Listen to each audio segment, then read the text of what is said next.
오늘 말씀의 제목은 건축자들이 버린 돌입니다.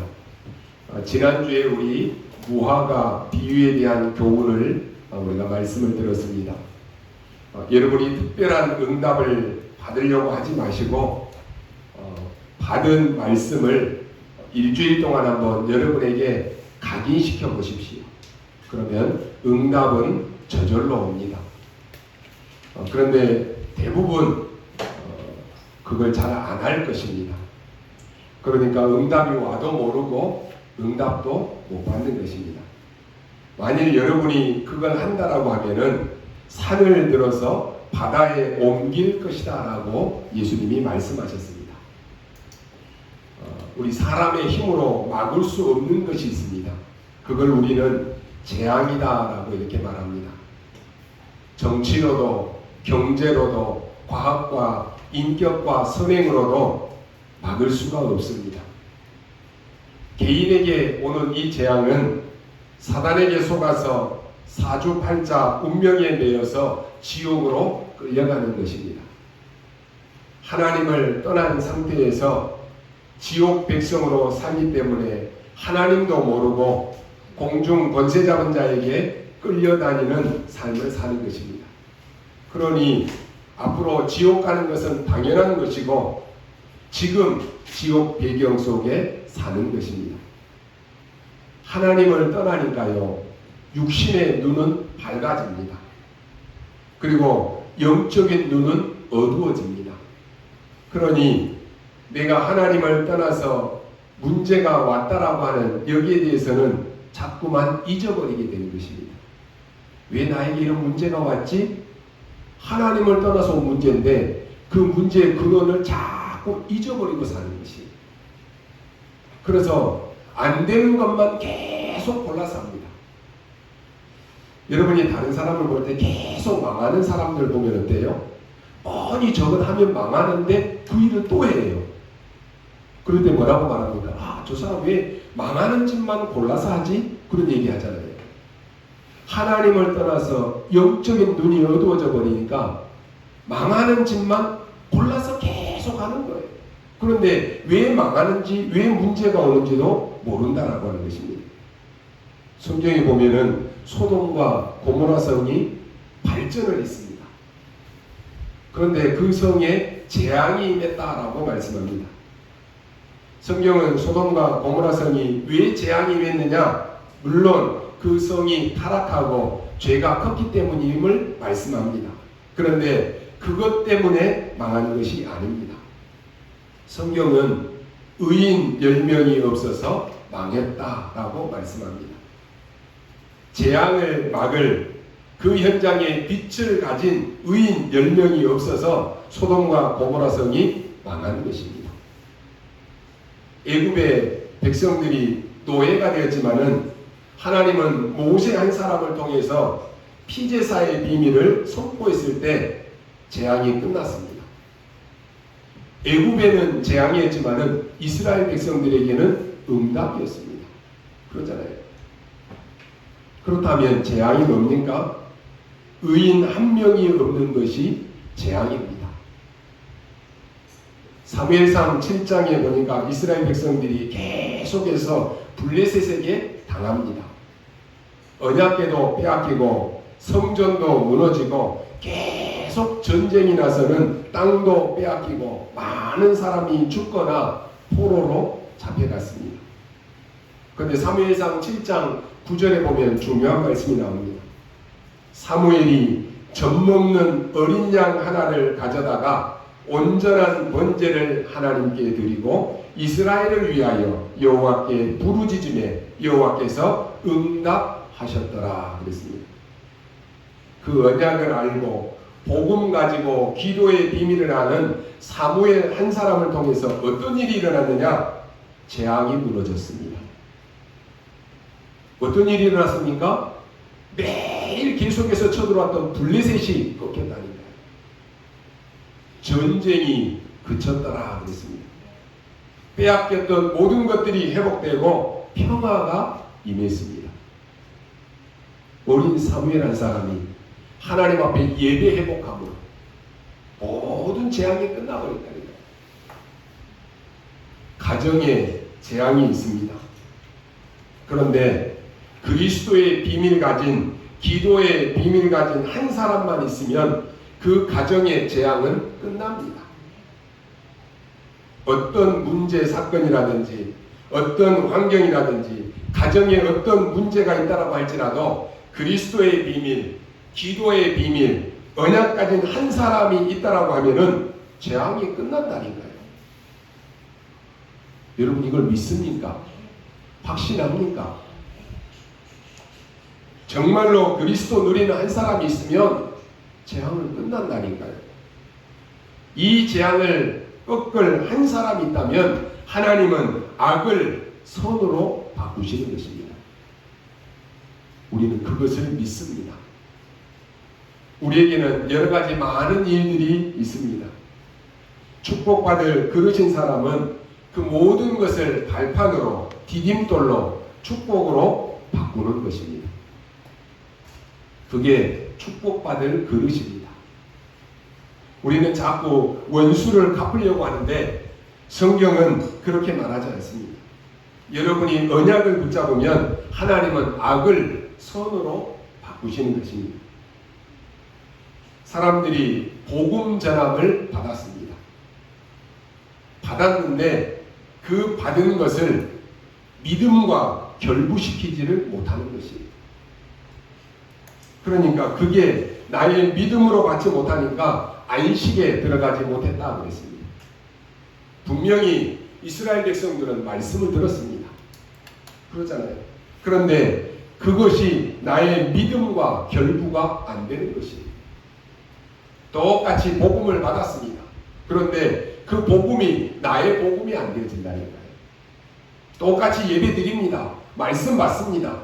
언약 다 붙잡았다라고 말합니다. 그런데 그것이 나의 현장에 나의 믿음과 연결이 안 되는 거예요. 말씀이 틀린 거 아니에요. 그러잖아요. 그런데 내가 붙잡은 거 틀린 거 아니에요. 그게 나의 삶 속에, 나의 가정에, 여러분의 직장 현장에서 연결이 안 된다니까요. 갭이 생기는 거예요. 그러니까 자꾸만 흔들리는 거예요. 사도행전 2장에 보니까 베드로가 유대인들에게 너희가 예수를 십자가에 못 박지 않았느냐? 그 예수가 바로 그리스도다 라고 이렇게 말합니다. 그러니까요, 이 유대인들이 그 말을 듣고는 마음에 찔렸다 그랬습니다. 분명히 말씀 듣고는 은혜도 받습니다. 말씀 듣고는 갱신해야 되겠다 결단도 합니다. 분명히 말씀 듣고 오늘부터 시작해야 되겠다 말씀을 붙잡습니다. 그런데 안 돼요. 또 안 된다니까요. 말씀을 듣고는 찔림을 받아요. 내가 이렇게 살아서는 안 되지. 그러는데 또 뒤돌아서면 또 안 돼요. 분명히 말씀을 듣는데 어떤 사람은 듣고 회개하는 사람이 있습니다. 아니면 말씀을 듣지 못하도록 방해하는 사람이 있습니다. 심지어 말씀을 전하는 사람을 죽이는 사람도 있습니다. 말씀을 받는데 이게 믿음과 결부시켜야 되는 것이에요. 이게 안 된다니까요. 말씀을 듣고 이 말씀을 마음에 담고 말씀을 행하는 자는 반석 위에 지은 사람과 같다 그랬습니다. 말씀을 듣고 끝나는 것이 아니고 말씀을 듣고 마음에다가 담고 말씀을 실천하는 자가 반석 위에 지은 자와 같다라고 하는 것입니다. 대부분 어때요? 말씀을 듣고는 모래 위에다가 집을 지어요. 모래 위에 집을 지면 어떻게 됩니까? 파도가 와서 한번 싹 하고 지나가 버리면은 흔적도 없이 사라져 버려요. 여러분이 말씀을 받고 나의 믿음과 결부가 안 되면 나는 전도자의 식주인, 보호자, 동역자, 나는 목사님의 오른팔 다 얘기해요. 해놓고는 그게 나의 믿음과 결부가 안 되니까 조그마한 어려운 문제 오면 시험 들어서 흔들려 버려요. 모래 위에 지은 자. 반석 위에 지은 집은 어떻습니까? 바람이 불고 창수가 나도 반석 위에 지은 집은 흔들리지 않습니다. 말씀을 전할 때 이 말씀을 마음으로 받고 듣고 영접하고 이 말씀대로 살아가는 사람이 있습니다. 말씀 다 붙잡고 순종하고 살아가는 사람이 있다니까요. 그런데 이 말씀을 똑같이 듣습니다. 그런데 이 말씀이 길가밭에 떨어집니다. 돌짝밭에 떨어집니다. 가시밭에 떨어진다니까요. 그러니까 분명히 말씀은 듣고 말씀은 붙잡아요. 그런데 길가에 떨어지니까 사람들이 밟고 지나가니까 싹이 나지 않는 거예요. 새가 와서 주워 먹어버린다니까요. 근데요, 예전에는 저도 그것 때문에 제 자신이 너무 힘들 때가 있었어요. 왜 저 사람은 조금만 하면은 될 건데 왜 응답이 올라? 그러면은 꼭 응답을 못 받고 저렇게 안 되는 그러한 일로 해서 계속해서 어려움이 올까? 안타까운 마음이 있어요. 안타까우니까 어때요? 자꾸 얘기해 주고 싶은 마음이 있어요. 근데요, 그러다 보면 어떻게 해요? 내 얘기한 대로 안 되면 또 실망이 돼요. 낙심이 돼요. 그러잖아요. 왜 저러면 안 될까? 낙심이 된다니까요. 근데 제가 오늘 이 말씀을 보고는 깨달았어요. 그렇지. 내가 저 사람들 때문에 낙심할 것도 실망할 것도 없다라고 하는 것이. 그러잖아요. 분명히 우리가 그리스도를 전하면 좋은 땅에 이 마음을 받는, 말씀을 받는 그런 사람들이 있습니다. 말씀을 듣고 지키고 행하는 사람이 있다니까요. 우리는 거기에 관심이 있는 거예요. 말씀을 듣고 말씀대로 안 따라오는데 기다려야지 어떻게 하겠어요? 어려움이 오면 어려움을 겪어야지 어떻게 하겠습니까? 근데 우리의 관심은, 하나님의 관심은 좋은 땅에 떨어지는 씨앗이에요. 그러잖아요. 그러니까 낙심하고 좌절하고 흔들릴 이유가 없는 거예요. 우리가 사람들에게 복음을 전해보면 그 사람이 복음에 관심이 없는 사람 많습니다. 똑같이 예배 드리고 신앙생활을 오래 했는데도 복음에 관심 없는 사람이 있다니까요. 제가 예전에 지금 교육자 생활 해보면서 많은 교회들을 거쳐보면서 성도님들을 가만히 보면은 복음 전하면 복음에는 관심 없어요. 예배 드리고 설교할 때는 관심 없어요. 졸고 있다니까요.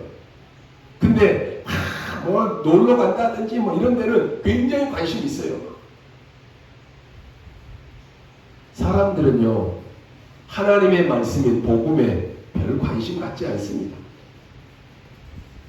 말씀은 다 듣는다니까요. 그런데 그 말씀이 나의 것이 되어지지 않으니까, 나의 믿음과 결부시키지 않으니까 신앙생활을 오래 했는데도 변함이 없어요.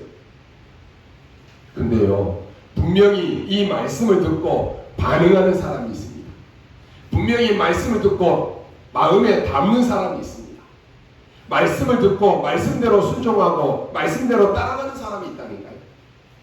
그게 제자입니다. 하나님의 관심은 거기에 있어요.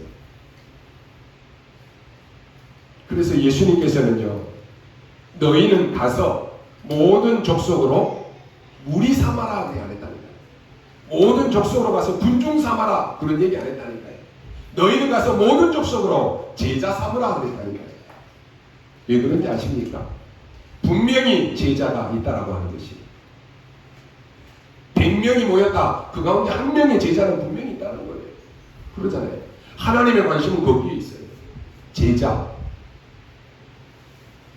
너희는 온 천하에 다니며 만민에게 복음을 전하라 그랬습니다. 왜 그렇습니까? 분명히 온 천하에 복음을 전하면 복음 받을 자가 있다라고 하는 것이. 그래서 우리는요, 말씀을 전하는 것입니다. 그래서 복음을 전하는 것이. 그래서 말씀 안 받는 사람 때문에 상처받을 필요 없다라고 하는 것이. 말씀 안 받는 사람 때문에 낙심할 이유 없다니까요. 우리가 전도하다 보면요, 내가 전도했는데 저 사람이 영접을 안 하네? 낙심이 되잖아요. 내가 뭐 말을 잘못했나? 내가 복음을 잘못 전했나? 그런 오해가 생긴다니까요. 여러분이 복음을 전했는데 말씀을 갖지 않는다. 그 사람 때문에 상처받고 낙심할 필요 없다라고 하는 것이. 우리가요, 오늘 한 주간 동안에 우리가 살아가야 되는데 여러분이 어떤 언약을 붙잡고 살아가야 되겠습니까? 좀 급한 것입니다. 오래전에 서울에 많은 대교가 있잖아요. 대교가 있는데 성수대교가 무너지는 사건이 있었습니다. 참 충격적이었죠. 그때 그 대교를 점검하던 사람이 위험하다라고 몇 번이나 얘기를 했습니다. 그런데도 별로 대수롭지 않게 생각하고는 그냥 방치한 것입니다. 갑자기 여러분 동영상 같은 거 여러분 다 보셨죠? 여기 랩런트 같은 경우에는 잘 모르는 랩런트도 있습니다. 다리 한 구간이요 탁 내려앉아 버렸다니까요. 그 버스가 가다가 다 한강에 빠져버린 거예요. 이런 끔찍한 이런 사고가 있었습니다. 수많은 사람들이 죽었습니다. 또 오래전에는 삼풍백화점이 무너졌습니다. 무너지니까 그 안에 있던 수많은 사람들이 다 죽었습니다. 그것 또한 삼풍백화점이 지금 금이 가고 있다라고 점검하는 사람이 몇 번이나 얘기하면서 위험하다라고 얘기했습니다. 그런데도 별로 대수롭지 않게 생각하다가 어느 날 무너졌습니다. 최근에는 우리 광주에 아파트가 무너지는 사건이 있었죠. 왜 무너졌습니까? 성수대교 삼풍백화점 갑자기 무너져서 흔들려서 무너지는 것이 아닙니다. 알고 보면 원인은 하나입니다. 건물을 받치고 있는 그 기둥이 흔들리면 무너지는 것입니다. 그 다리를 딱 든든하게 받쳐줘야 되는데 기둥이 흔들려 버리니까 다 무너져 버리는 거예요. 신앙생활은요, 여러분이 기둥과 같은 거예요. 여러분의 신앙의 기초가 이 기둥이 흔들려 버리면 다 흔들리는 거예요. 왜 이단들이 여러분 교회 다니는 사람들을 집중해서 공략하는지 아십니까? 기둥, 기본인 구원에 대한 확신이 없는 거예요. 예수 믿는 사람인데 구원의 확신이 없다니까요. 천국 갈 수 있냐 그러면 죽어봐야지 천국까지 어떻게 벌써 천국 갈 수 있냐 이런 얘기 한다니까요. 선행을 많이 쌓아야지 천국까지 어떻게 내가 나 같은 것이 천국 갈 수 있냐 그런 얘기 한다니까요. 그런 이단들이 공략을 하는 거예요. 요한일서 5장 11절 13절에 생명 그리스도 하나님의 아들 되신 생명이 없는 자는 구원 얻지 못하는 거예요. 그러잖아요. 너희가 하나님의 성전인 것과 하나님의 성령이 너희 안에 거하시는 것을 알지 못하느냐. 여러분이 예수 믿는 순간에 하나님의 성령이 내 안에 계신다니까요. 그런데도 확신이 없으니까 나는 구원 받았는지 안 받았는지 잘 모르겠다. 교회는 다녔는데 나는 오래 다녔는데 나는 직분 가지고 있는데 그래도 내가 장로니까 권사니까 구원은 받았겠지 않느냐. 그런 소리 하고 있다니까요. 그러니 완전히 사단이 가지고 노는 거예요. 기둥이 뭐와 관계가 있습니까? 기초와 관계 있는 것이. 결국 기초가 든든하지 않으면 흔들리고 무너지는 것입니다. 왜 신앙생활 하다가 오래 신앙생활 했는데 교회 안 다니는 사람이 있습니까? 기초, 기본이 흔들려요. 반석 위에 지은 집이 아니라 모래 위에다 집었다니까요. 그 누가 조금 잘해주면 교회 다니고 누가 조금 해주면은 열심히 하고 그렇게 신앙생활 하다가 누가 나한테 좀 서운하게 하면 교회 안 다녀버리고 모래 위에 지은 집 다 무너져 버리는 거예요. 오늘 예수님께서 그 얘기를 하시는 것이에요. 우리가 예사로 오늘 이 말씀을 넘어갈 수 있는데 예수님이 아주 중요한 말씀을 하신 것입니다. 많은 건축자들이 버린 돌이 있는데 이에 모퉁이 돌이 되었다라고 하는 것이에요. 이 머릿돌이라고 하는 말은요, 기초돌이다라고 하는 말입니다. 굉장히 중요합니다. 여러분 오늘 이 언약을 붙잡으셔야 됩니다. 쉽게 말하면 응답이 중요한 것이 아니라 응답의 근원을 말하는 것입니다. 여러분 치유도 중요하지만 치유보다 더 중요한 게 뭡니까? 여러분 몸에 근원적인 힘이 더 중요한 것입니다. 이걸 얻으면 그때부터 계속 응답이 오는 것입니다. 여러분의 인생은 건축과 같습니다. 그래서 어디 기초에다가 건축을 해야 될 것이냐 이게 답니다. 그 건축물이 흔들리면 빨리 기초를 든든히 하는 머릿돌을 바르게 해야 되는 것입니다. 그래서 여러분 몸도요 자꾸 자꾸 아픈 사람은 여기저기 병원도 가야 되겠지만은 근원적인 힘을 얻어야 되는 것입니다. 근원적으로 건강한 사람들은 예를 들어서 이번에 막 코로나 같은 이런 막 질병이 막 확산됐잖아요. 근데요, 근원적으로 이 건강한 사람들은 쉽게 넘어갈 수 있는 거예요. 안 걸리는 사람도 있다니까요. 병이 와도 어떤 사람은 쉽게 넘어가는 사람이 있어요. 어떤 사람은 쉽게 넘어갈 병도 본인은 힘들게 넘어가는 사람이 있어요. 근원적인 힘, 이게 있어야 되는 것입니다. 이 건물의 기초가 중요한 것입니다. 이 기초가 튼튼하지 않으면 큰일 납니다. 오늘 여러분의 인생을 건축하는데 완전히 기초, 이 기둥을 세울 바닥을 누구로 해야 되겠느냐라고 하는 것입니다. 우리도 모르는 사이에요. 불신자들은 어쩔 수가 없이 문제가 생기면 누구 찾아갑니까? 점쟁이, 무당 찾아갑니다. 하나님을 안 믿으니까 당연히 그 사람들은 그럴 수밖에 없어요. 그런데 그 사람들은 그것이 기초돌이 되어버리는 것입니다. 어떻게 되겠습니까? 물을 필요도 없이 실패하는 것입니다.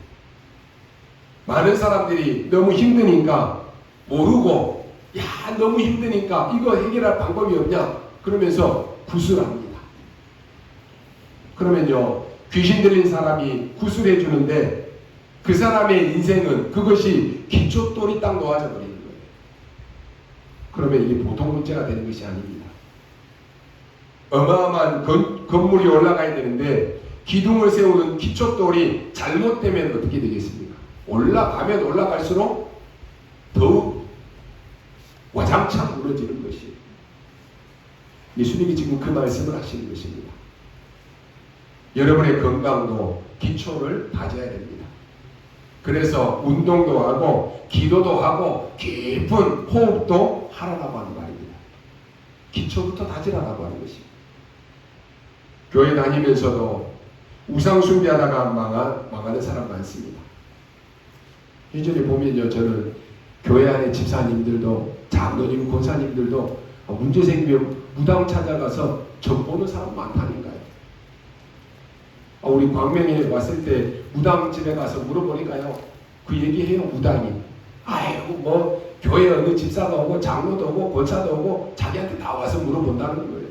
자기도 예전에 교회 안에 성가대도 해보고 뭐 교사도 해보고 다 해봤다는 거예요. 그런 얘기 하더라고요.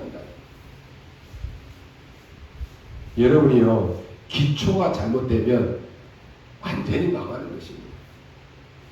우상 교회 다니면서도 우상 숭배하다가 망하는 것은 어쩔 수 없지만은 그런 교인들이, 그런 사람들이 많다는 거예요. 왜요? 확신이 없으니까. 여러분 인생 바닥에다가 완전히 반석 같은 그리스도라고 하는 이 기초를 딱 놓아야 되는 것입니다. 그때부터 계속 응답은 오는 것입니다. 여러분을 멸망시키려고 하는 이 사단은 딱 한 가지만 겁을 냅니다. 여러분의 실력을 보고 겁내는 거 아닙니다. 여러분의 회사에서 막 부장이 되고 사장이 되고 직급이 올라가는 거, 그거 가지고 사단은 겁내지 않는다니까요. 그거 무너뜨리는 것은 한순간이에요. 여러분이 조금 몇 푼 가진 그 돈 가지고 사단은 겁먹지 않습니다. 이 사단은 하나만 딱 겁을 냅니다. 뭡니까? 그리스도. 이 단어 앞에 벌벌벌 떠는 거예요. 그 여러분이 불신자들에게 전도해 보면요, 다 따라합니다. 하나님 아버지, 나는 죄인입니다. 다 따라한다니까요. 그런데 그리스도라고 하는 단어 앞에 망설여요. 그리스도라고 하는 단어 앞에 벌벌벌 떠는 거예요. 여러분이 아셔야 됩니다.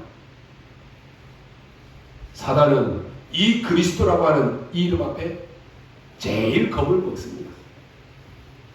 이 단어는 사단이 제일 싫어하는 단어입니다. 어떤 사람은 불신자 중에서도 그리스도 얘기하면 무서워가지고 막 거품내는 그런 사람들도 있습니다. 여러분 보셨잖아요. 우리 교회 저쪽에 할 때도 귀신 들리고 영적무죄 있는 사람들은 교회 앞에 와서도 문을 열고 교회 안으로 못 들어온다니까요. 사단이 제일 좋아하는 것이 뭐겠습니까? 교회 다니는 사람이 교회에 대한 가치를 모르는 것입니다. 예수 믿는 사람이 그리스도에 대한 이 가치를 전혀 모르고 다니는 거예요. 사단이 제일 좋아하는 사람. 너무너무 좋아한다니까요.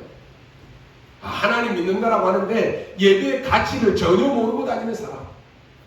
내 마음대로 기분 쓰이면 예배 드리고 기분 나쁘면 예배 안 드리고 마음대로 하는 사람. 사단이 제일 좋아해요. 복음의 가치를 전혀 모르는 사람. 사단의 밥입니다. 여러분의 인생 건축과 같은데요. 많은 기둥을 세우고 올라가야 될 것 아닙니까? 그래서 기초가 무너지지 않는 것을 하라고 하는 것입니다. 사람들이 모르고 버렸는데 그 돌이 건축자들이 버린 돌이 머릿돌이 되었다 하겠습니다. 오늘 성경에서 말씀합니다. 그러면 오늘 여러분이 이제 답을 얻었으니까 확인해야 될 거 아닙니까? 예수님이 말씀했는데 건축자들이 버린 돌이 모퉁이 돌이 되었다라고 하는 이 소리를 들은 적이 없느냐라고 말씀합니다. 누가 말했습니까? 시편 118편 22절에 보니까 왕 중의 왕인 다윗이 한 말입니다. 다윗은 여기에서 건축자들이 버린 돌이 요긴한 머릿돌이 될 것이다 그랬습니다. 다시 말해서 다윗이 한 말을 예수님이 지금 인용하는 것입니다. 다윗이 이것을 알았다라고 하는 말입니다. 다윗은 절대로 무너지지 않았습니다. 왜 그런지 아십니까? 자기 인생의 기초인 이 바닥이 든든한 언약으로 그리스도로 딱 놓여져 있다라고 하는 말입니다. 이런 사람은 흔들리지 않아요. 대부분 사람들은 가치 없이 버립니다. 그런데 그 버린 돌이 머릿돌이 되었다는 거예요. 대부분 어떻습니까? 아유 교회 다녀도 별 소용이 없어. 예수 믿어도 별 소용이 없어. 아유 저 사람은 직분 가졌다라고 하는데 별거 아니네. 우습게 본다니까요. 이토록요 우리가 복음을 깨달았다라고 하는 것은 너무 중요한 것입니다. 그런데 복음 깨닫는 게 참 어렵습니다. 어떤 면에서는 하나님의 은혜 아니고는 불가능합니다. 저 하버드를 나와도 하나님의 은혜 아니면 복음을 깨달을 수 없다니까요.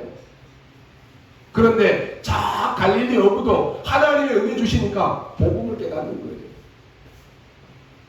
여러분은요 복음 깨달은 여러분은 망하기 힘듭니다. 왜냐? 그리스도라고 하는 이 반석에 그 기초가 딱 낮아 있기 때문에 그렇습니다. 여기에 건물이 아무리 올라가도 흔들리지 않는 것입니다. 다윗이 그걸 본 거예요. 다윗이 시인 아닙니까? 118편의 시편 보면은요 이렇게 고백합니다. 여호와께 감사하라. 그는 선하시며 그의 인자하심이 영원하미로다. 이제 이스라엘은 말하기를 그의 인자하심이 영원하다 할지로다 라고 말씀합니다. 다윗이 하나님을 찬양하는 내용입니다. 그러면서 시편 118편 3절에는 이렇게 말합니다. 이제 아론의 집은 말하기를 그의 인자하심이 영원하다 할지로다.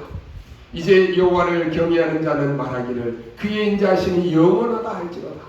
내가 고통 중에 여호와께 부르짖었더니 여호와께서 응답하시고 나를 넓은 곳에 세우셨도다. 여호와는 내 편이시라. 내가 두려워하지 아니하리니 사람이 내게 어찌할까.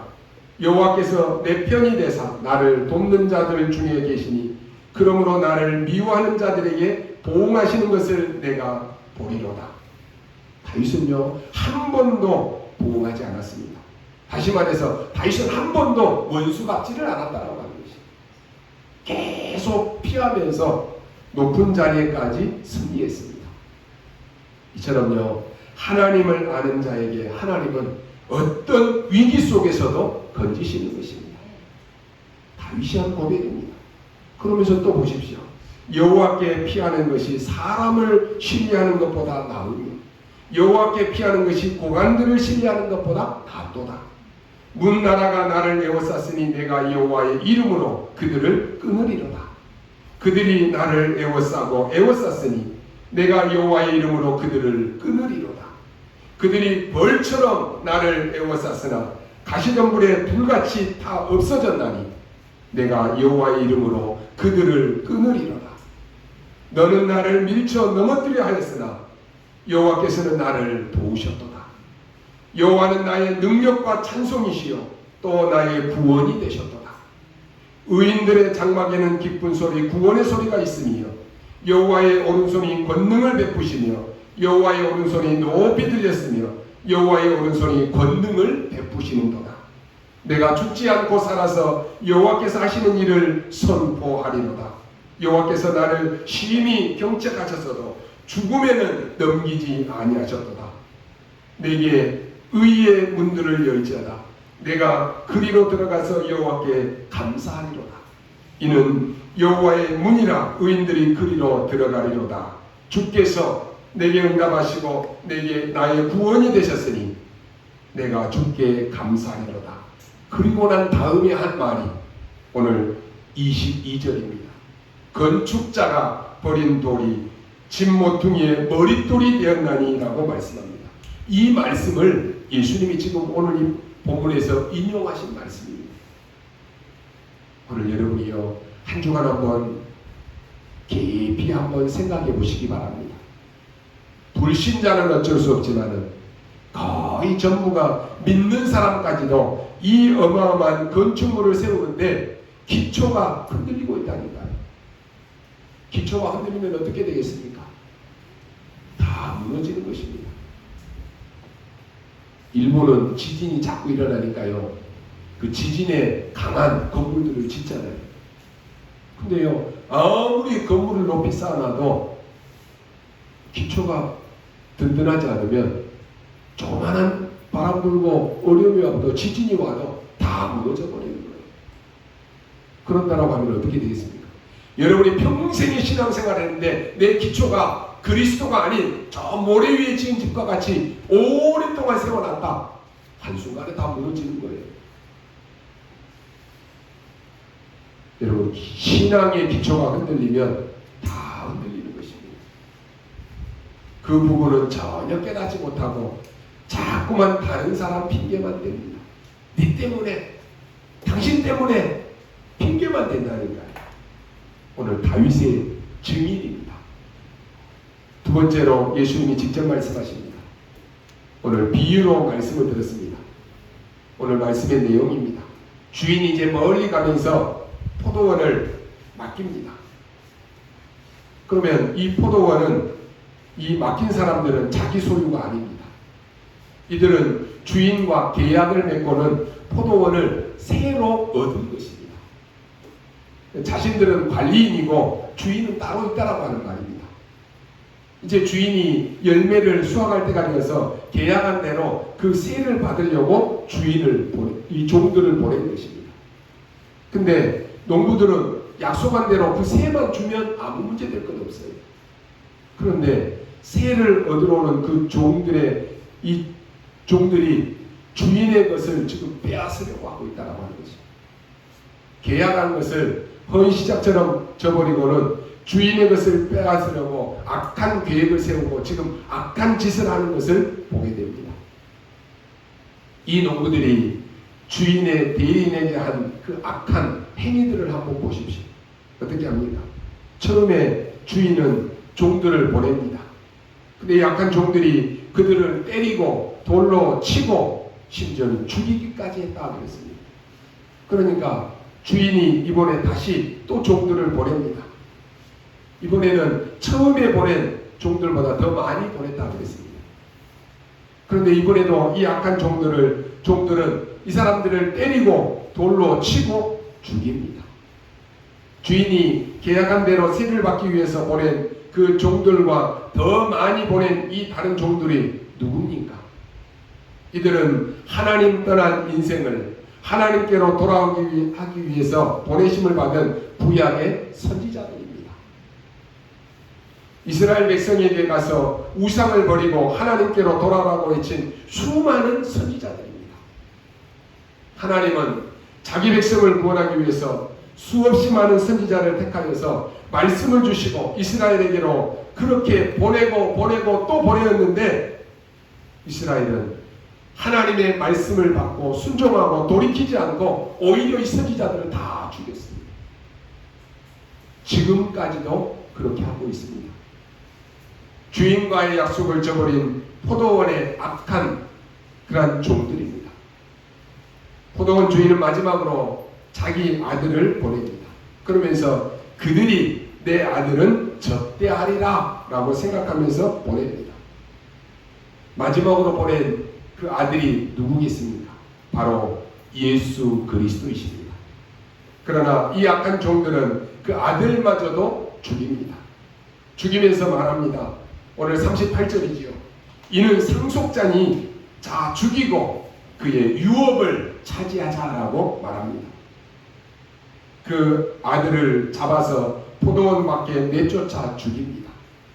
나중에 이들은 주님을 예루살렘 성 밖으로 내쫓고 십자가에 못 박아 죽입니다.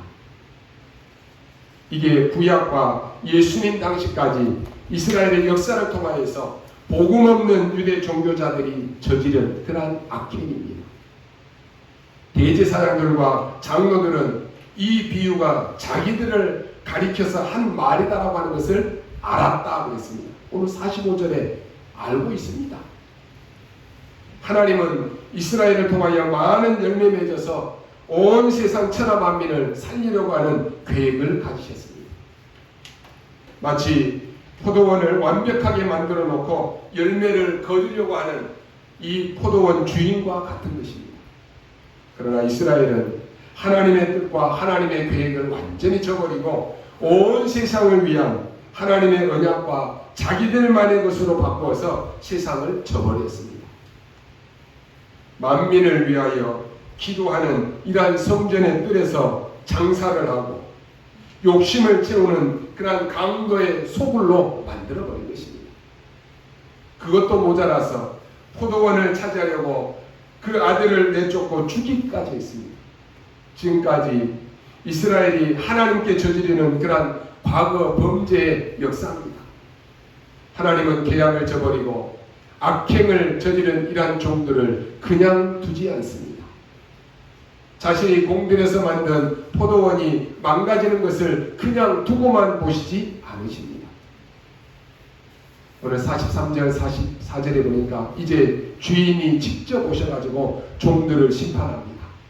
그리고는 악한 종들을 심판하고 포도원을 되찾고는 제대로 약속을 지킬 다른 농부들을 택하여서 포도원을 맡깁니다. 참 이상하지요.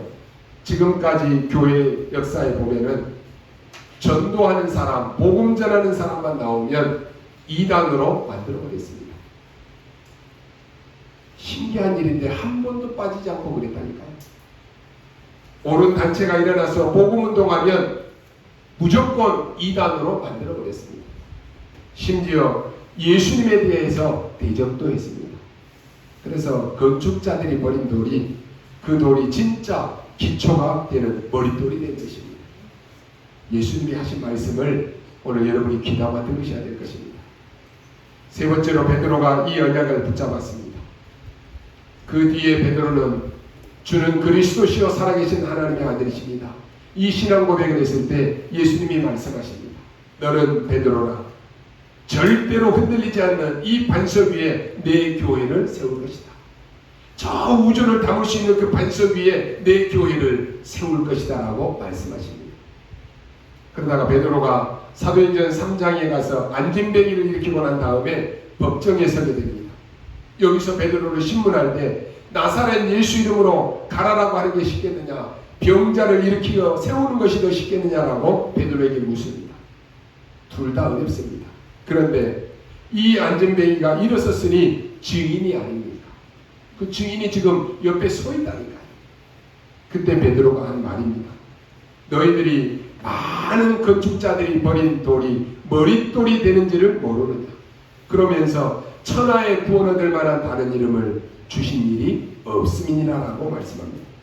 하나님은 이 베드로에게 세계의 복음화를 맡긴 것입니다. 여러분 진짜 언약 잡으시기 바랍니다. 아무 걱정 안 해도 되고 문제 와도 걱정 안 해도 됩니다. 지금까지 제가 사역하면서 깨달은 것입니다. 제가 염려하고 제가 걱정한다라고 해서 그 문제가 해결되는 거 아니더라고요. 수많은 교회 문제가 오고 많은 어려움이 와도 하나님께 맡기고 나는 복음 붙잡고 언약 붙잡고 기도만 하면 하나님이 하시는 것입니다. 그래서 여러분이 걱정하지 말라라고 하는 것이죠. 어떤 문제가 와도 괜찮습니다. 그게 문제가 아닙니다. 오히려 우리는 문제인 줄 알았는데 하나님은 그 문제 뒤에 축복을 예비하십니다. 오늘 우리나라가 문제 많은 나라다라고 말하는 사람이 있습니다.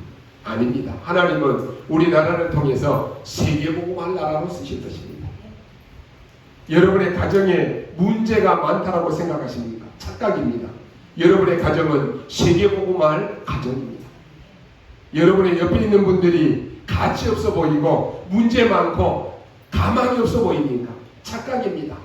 세계복음할 전도자입니다. 여러분 생각을 바꾸십시오. 믿음도 믿음인데 성격 자체가 세계복음할 수 있는 사람입니다. 어떤 사람은 뭐 요즘에 성격 유형들 하잖아요. 뭐 I다, E다, 뭐 내성적이다, 외향적이다 다 얘기합니다. 다 세계복음 하는데 필요한 사람들입니다. 걱정할 거 없어요. 오늘 우리 교회는요 코로나인데도 변함없이 예배 드렸습니다. 근데요 코로나라고 해서 핑계대고 예배 안 드리는 사람들 지금 다 무너져 버렸어요. 예배 안 드렸던 교회들 다 지금 어려움에 처해 있습니다.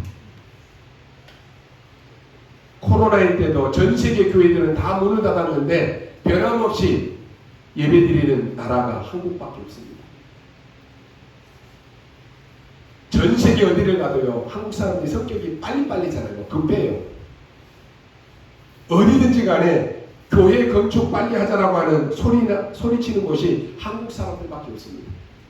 한국 교회들 다 건축한다니까요. 그러니요 하나님은 이런 나라를 통해서 세계복음할 수밖에 없어요. 그러니 한국은 망할래야 망할 수 없는 나라입니다.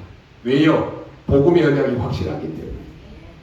여러분이 이 언약을 딱 붙잡고 있으면 됩니다. 여러분의 가정에 문제 많습니까?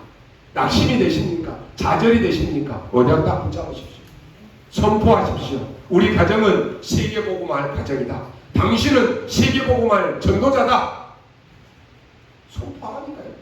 안 되면 그 사람 문제고 되면 하나님의 응답이에요. 그러잖아요. 손해볼 게 뭐가 있어요. 근데 미리서 그냥 우리가 포기하고 저 사람은 안 될 것이야. 우리 집은 안 돼. 우리 교회는 안 돼. 그 불신앙이에요. 베드로가 드디어 뭐라고 하는지 아십니까? 베드로전서 2장 7절에 보니까요. 불신자들, 믿지 않는 자들이 그 건축자들의 버린 돌이 머릿돌이 된 줄 모르느냐. 그러면서 너희는 택한 족속이요 왕같은 제사장이요 이 빛을 선전하기 위해서 불렀다라고 말씀합니다. 하나님은요 자기가 똑똑하다라고 하는 사람이 아닌 나는 좀 연약해요, 나는 좀 모자래요, 그런 베드로에게 모두가 무식하다라고 하는 이 베드로에게 세계복음화를 맡기셨다니까요. 그러면요 오늘 하나님은 여러분에게 세계복음화를 맡기셨습니다. 그래서 결론으로 여러분이 그냥 꼭 붙잡으십시오. 뭡니까? 종교에서 벗어나시기 바랍니다. 종교는 오만 것들 다 만들어서 사람들을 억압합니다. 거기서 벗어나야 됩니다. 우리 기독교를 잘못 깨달아버리면 종교가 됩니다. 여러분 종교 생활하면 안 돼요. 이 기독교는 종교가 아니라 복음입니다. 그래서 여러분 종교에서 벗어나야 됩니다. 교회가 자칫 잘못하면 아무것도 없는 주제에 싸움만 합니다. 세상 사람들의 손가락질 당한다니까요. 그런데 그걸로 기초가 놓여져 버립니다. 우리의 후대가 그걸로 기초가 놓인다라고 하면 어떻게 되겠습니까? 여러분이 지금까지 신앙생활하는 것이 어떻게 신앙생활하고 있습니까? 대부분 보면요 신앙생활하는 모델이 없어요. 여러분이 지금까지 신앙생활하면서 예전에 신앙생활하면서 그때 그 장로님 그 권사님이 신앙생활을 이렇게 하더라 그거 보고 신앙생활한다니까요.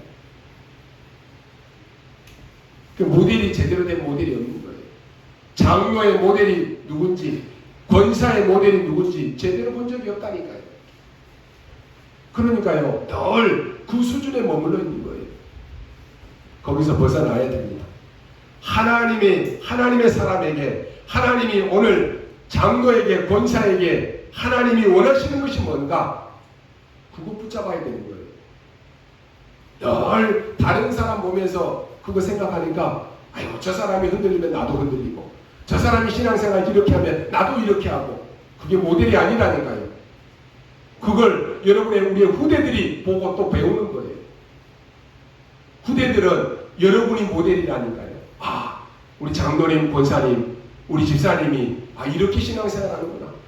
이렇게 교회가 어려울 때 이렇게 헌신하는 것이구나. 그걸 본다니까요. 어떤 교회는 인본주의 쓰는데 그걸로 기초가 딱 되어 있습니다. 어떤 교회는 자기 주장만 하는데 그걸로 기초가 되어 있다니까요. 신앙생활도 자기 멋대로 신앙생활합니다. 왜냐? 그걸로 딱 기초가 놓여있기 때문에 그렇습니다. 여러분, 우리 교회는요, 복음 전하기 위해서 준비된 교회입니다. 그렇다면 복음 전하기 위해서 준비된 사람들이 모이는 곳입니다. 그렇다면 복음 전하는 사람들이 오는 곳입니다. 그래서 이걸로 기초가 되어야 되는 것입니다. 여러분이 정말 복음 전하기 위해서 준비된 제자가 맞다면 하나님은 여러분의 산업과 여러분이 하는 모든 일에 모든 것을 다 가지고 가실 것입니다. 두고 보시기 바랍니다. 오늘 여러분이 한 주간만 말씀 언약 딱 붙잡고 생각해 보시기 바랍니다. 그러면 중요한 응답의 자리에 여러분이 있게 될 것입니다. 오늘 여러분이 창조주 하나님의 능력으로 나를 살리시기 바랍니다. 여러분과 관계된 모든 곳에 하나님의 축복이 넘치기를 주님의 이름으로 축원합니다. 기도하겠습니다. 하나님 감사합니다. 오늘 건축자들이 버린 돌이 머릿돌을 놓는 귀중한 날이 되게 하여 주옵소서. 우리의 가정과 우리의 현장에 그리스도로 기초가 되는 반석에 놓은 그러한 시간표가 되게 하여 주옵소서. 오늘 우리의 인생이 새롭게 시작되는 날이 되게 하시고, 오늘 하나님의 모든 백성들에게 하나님이 은혜 주셔서 말씀을 듣고 그 말씀이 나와 나의 현장과 나의 가정과 모든 것에 믿음으로 연결되어지는 날이 되게 하여 주옵소서. 감사를 드리며 살아계신 우리 구주 예수 그리스도의 이름으로 기도하옵나이다. 아멘.